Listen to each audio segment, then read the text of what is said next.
Bienvenue dans Tropisme. J'ai la chance aujourd'hui de recevoir Marlène Parize qui vient de publier un livre qui s'intitule La part de l'autre, en sous-titre De la maïeutique créole. Et vous allez vous apercevoir que les femmes en Martinique, où Marlène vit et travaille, vous êtes professeure de philosophie à Rivière-Salée, c'est bien cela, Marlène? C'est bien ça, oui. Eh bien, il se passe beaucoup de choses, du côté de la pensée et du côté de la possibilité de transformer le monde.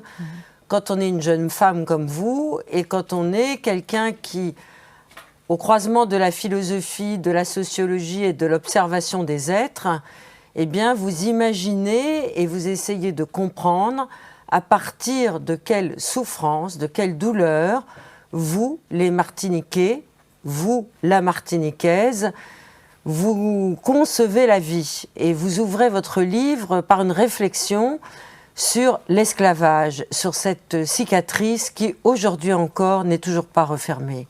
Oui, c'est bien juste tout ça. Mais c'est vrai que le problème que je pose est un peu plus large quand même que l'altérité antillaise. C'est l'altérité sous toutes ses formes, tous les parias du monde, quelle que soit la forme d'étrangeté qu'ils ont eue par rapport à la majorité, par rapport à la norme véhiculée par la société.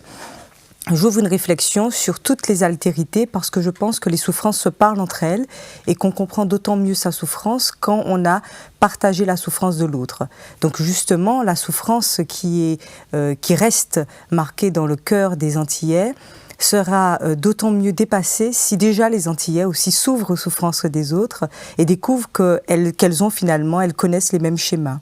Pour cela, il faudrait pouvoir en parler, pouvoir l'étudier, pouvoir l'enseigner, puisque vous êtes professeur. On a vraiment l'impression que cette histoire de colonie, de colonialisme, d'impérialisme, de cet Occident qui écrase encore la Martinique, la Guadeloupe, la Réunion, etc., est toujours, et on l'a vu dans les récents événements, est toujours quelque chose qui n'est pas véritablement ouvert, c'est pas quelque chose dont on peut parler sans une véritable problématique et sans une véritable souffrance. C'est pas encore naturel.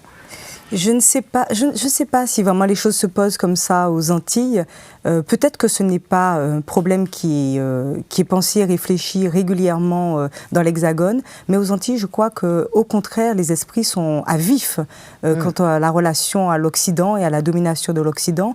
Et la réflexion que j'ouvre veut justement revisiter cette problématique en découvrant peut-être, enfin, que l'Occident est mort. C'est un des thèmes du chapitre 1er où j'explique qu'avec l'âge moderne qui est né de la rencontre des mondes et donc d'une rencontre très brutale, l'Occident meurt du fait qu'il y a une pratique que j'ai conceptualisée sous la forme de sacrifice anthropophage. La rencontre de l'autre va se faire sous la forme de l'exploitation de sa culture qui va finalement devenir le sang ou le muscle ou l'organe qui va revitaliser l'Occident, comme dans les sacrifices anthropophages. Comme chez les Aztèques, on prend le cœur encore palpitant, on l'assimile et alors on prend la force de l'autre. Ça, c'est ce qu'a fait l'Occident pendant des siècles. C'est ce qu'a fait l'Occident pendant des siècles, mais aussi les autres peuples. Ce n'est pas un schéma propre à l'Occident, c'est un schéma humain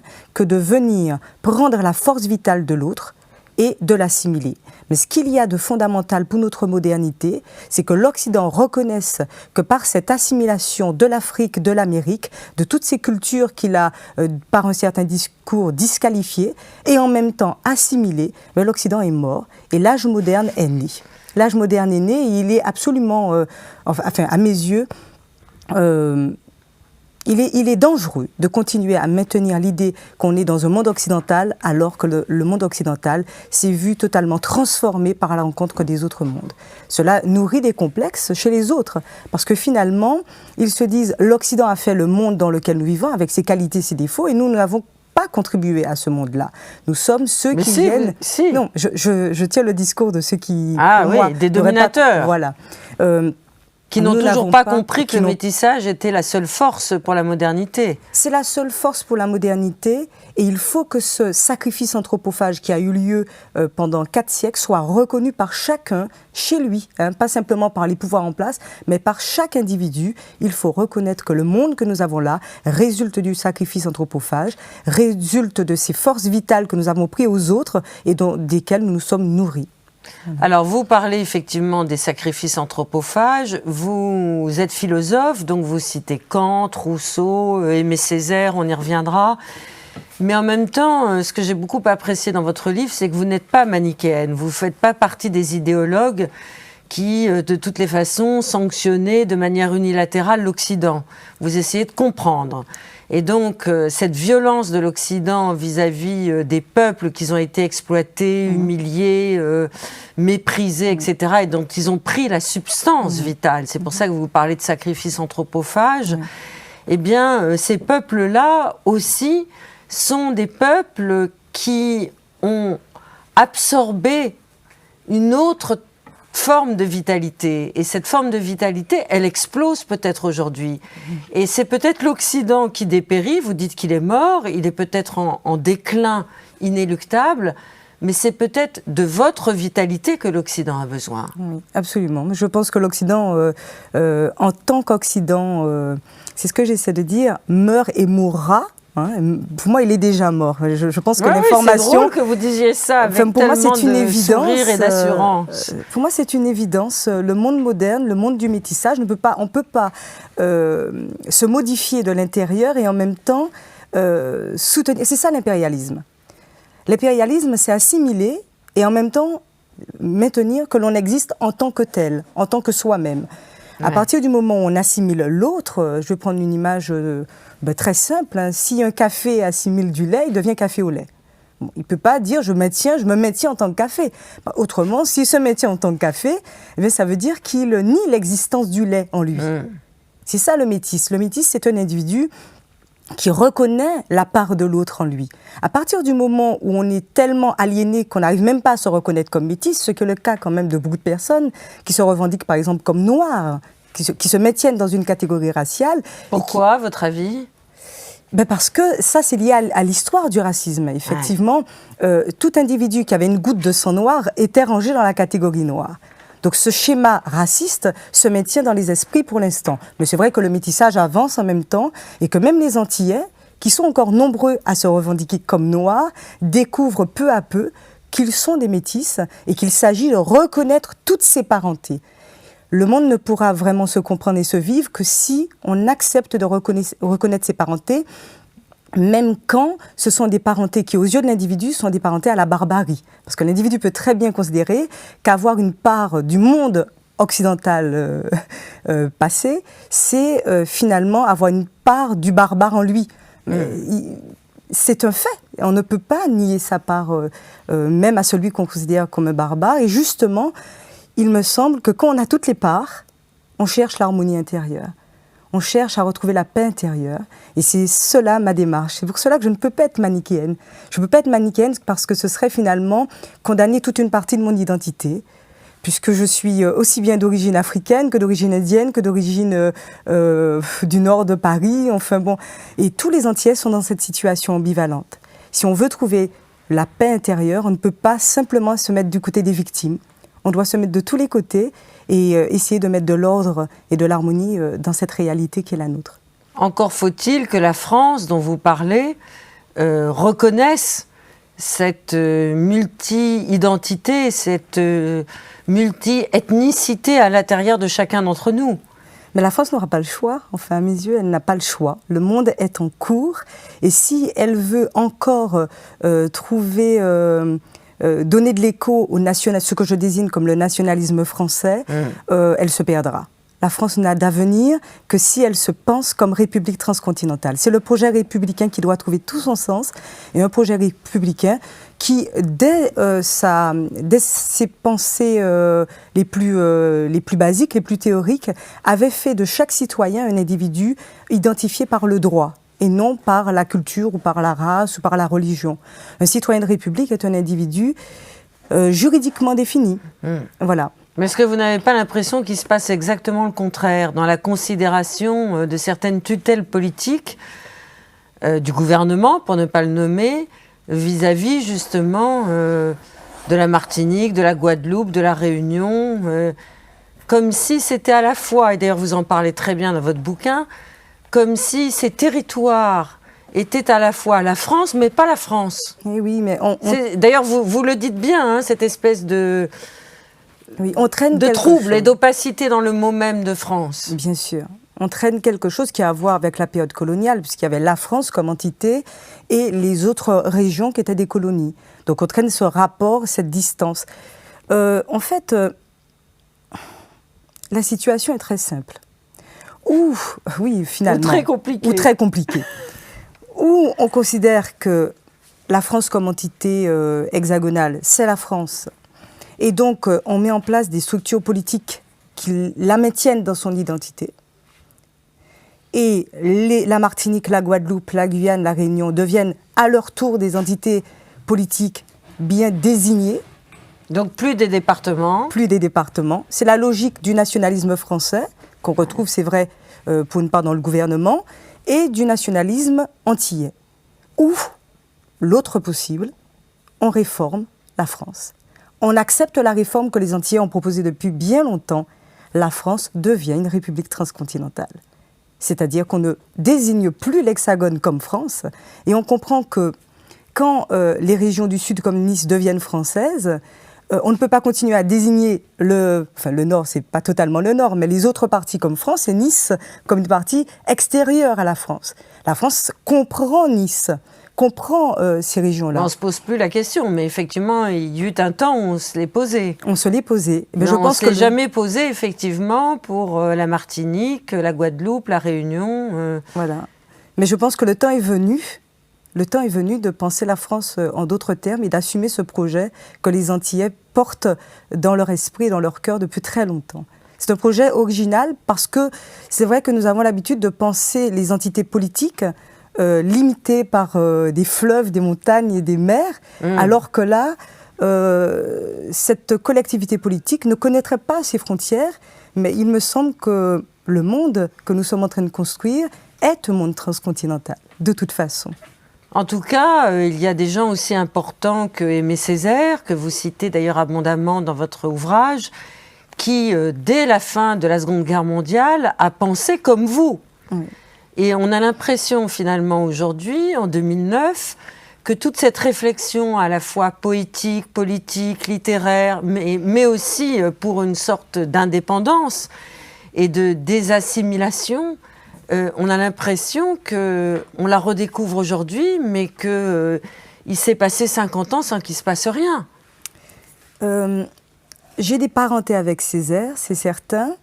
Je suis contre la logique de l'assimilation culturelle, puisque je suis contre le nationalisme français qui préconise une culture, un peuple, une religion, un État. C'est le modèle de l'État-nation.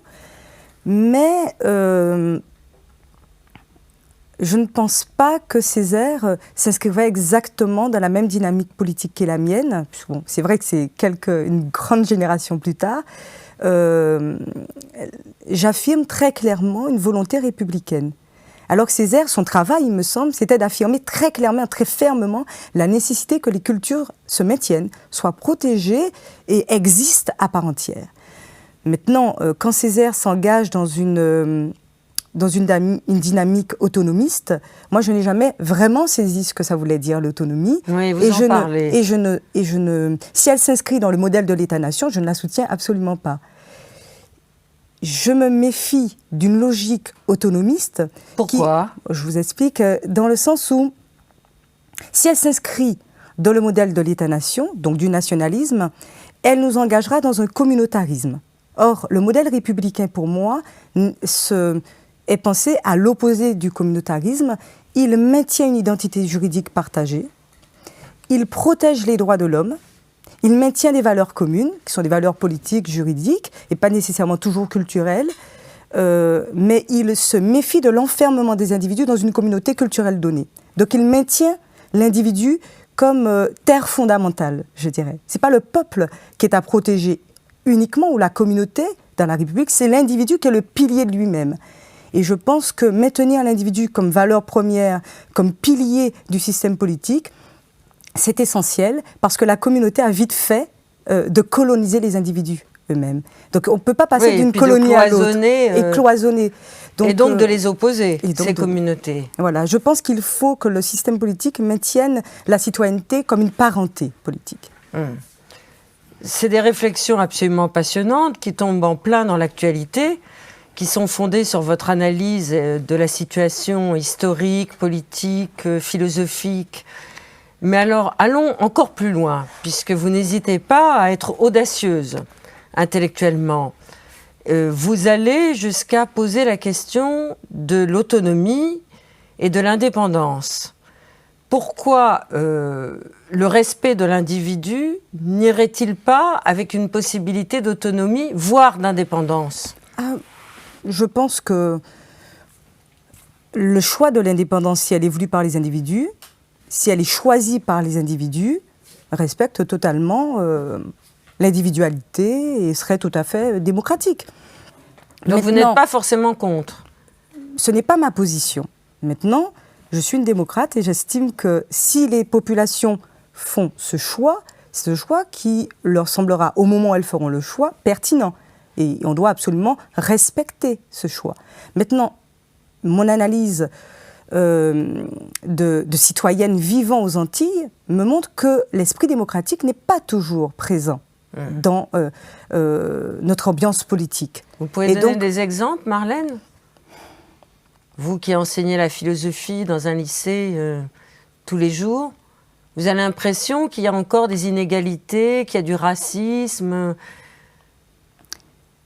Je ne suis pas une femme de tabou.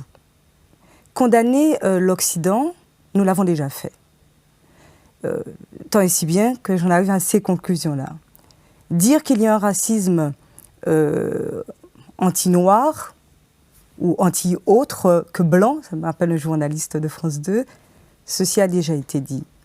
Aux Antilles, il y a divers types de racisme. Il n'y a pas que ces racismes-là. Ce sont des sociétés extrêmement complexes et Frantz Fanon a fait un travail de fond très très pertinent dès les années 60, montrant que finalement, quand toutes les ethnies se retrouvent en un lieu, toute la complexité de l'humanité est présente et donc les racismes vont se déployer dans tous les sens. Donc c'est vrai qu'il y a encore du racisme aux Antilles, mais pas uniquement du racisme anti-noir. Il ne faut pas imaginer que le monde est si simple aux Antilles. Le racisme va dans tous les sens et il faut le condamner. Et il faut condamner même le maintien de l'idée de race. Parce que je vais jusque-là, je reprends finalement une pensée qui est assez classique en France, refuser l'idée même de race, comme cela avait déjà été fait par Taubira, même quand il y a eu le vote de la loi contre la discrimination, pour faire apparaître le mot ethnie plutôt que race, parce que si les races n'existent pas, on ne peut pas condamner les discriminations à caractère racial. Donc aux Antilles, oui, il y a des pouvoirs forts, et j'appelle de mon vœu le plus sincère que de véritables débats démocratiques aient lieu aux Antilles, qu'on éclaire vraiment les populations, qu'on les laisse libres de penser, qu'on ne pose pas la question de la nation martiniquaise ou nation guadeloupéenne ou nation guyanaise comme une nécessité historique. Il faut réinscrire l'esprit de chacun dans l'idée de possible. Si effectivement les individus doivent choisir, il faut qu'ils soient devant des possibles. Si on est dans une nécessité historique, c'est-à-dire qu'un peuple donné, défini culturellement, historiquement, doit nécessairement devenir un État, une entité politique indépendante, si on est dans cette nécessité comme un fruit qui doit, comme une graine qui doit nécessairement donner tel arbre, on n'est plus devant un possible. On est dans une nécessité historique. Et quand on tient des discours qui affirment ce genre de nécessité, là, il me semble qu'on nie la liberté des personnes. Pour pouvoir maintenir la liberté des Antillais, je pense qu'il faut les installer devant les possibles dont ils sont porteurs, les éclairer sur toutes ces possibilités politiques et laisser enfin le choix à ces populations et ne pas culpabiliser à chaque fois qu'elles prennent la parole et qu'elles font des choix de type républicain, culpabiliser ce choix en disant que ce sont des choix d'aliénés, d'individus qui manquent de conscience, de culture et qui ignorent totalement leur histoire. Parce que si on a la conscience et la culture et la connaissance de l'histoire, on ne peut que choisir la logique nationaliste. Alors là, évidemment, ce n'est pas du tout une position que je partage. Ce n'est pas non plus une position que j'accepte, parce que je pense que laisser la liberté aux individus, c'est laisser les différentes possibilités être pensées, débattre, et que finalement, les Antillais, quels qu'ils soient, ou les Réunionnais ou les Guyanais, fassent leur choix. Alors, vous n'abordez pas les problèmes économiques, mais évidemment, ils en dépendent. On se dit que pour les indépendantistes qui prêchent effectivement une nation martiniquaise, une nation guadeloupéenne, une nation réunionnaise, après tout, on a l'impression que effectivement les peuples en sont capables aujourd'hui. Chacun de ces peuples en est capable. Mais en même temps, on a l'impression, et vous en parlez très bien à l'intérieur de votre livre, Marlène Parise, on a l'impression que le cordon ombilical est quand même nécessaire économiquement avec l'entité France. Alors comment faire? Mais comment faire pour résoudre ce problème? Et arrêter de penser en ces termes très humiliants, que je perçois, moi, comme très, très humiliants. Et ça me révolte. Comme si, justement, ce qu'on appelle les DOM étaient des départements d'assistés. Effectivement. Dans le chapitre... Et dans les mentalités, ça subsiste encore. C'est bien ça. Dans le chapitre 2, je condamne absolument cette posture qui est partagée aussi bien par des pouvoirs hexagonaux que des pouvoirs locaux, par les nationalistes, qui est ce discours qui considère les Antillais comme assistés. En fait, ce discours, il est partagé. Il est partagé par le nationalisme français, par par certains nationalistes antillais. Et en fait, les uns considèrent que les Antillais, étant immatures, on doit les assister.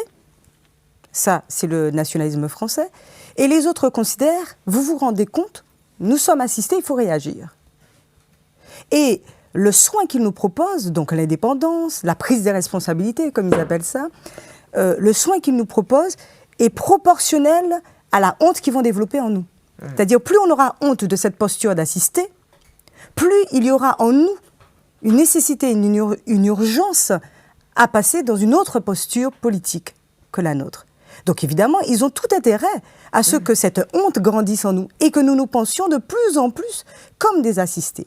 Et chaque jour de mon enseignement, je démontre à mes élèves qu'ils ne sont pas des assistés, que leurs ancêtres ne l'ont pas été, que leurs parents ont été d'une force quotidienne. Depuis le début du siècle, les Antillais ont fait preuve d'une inventivité, d'un courage et d'un engagement, notamment dans leur scolarité, pour aller occuper tous les postes de responsabilité qui étaient à leur portée.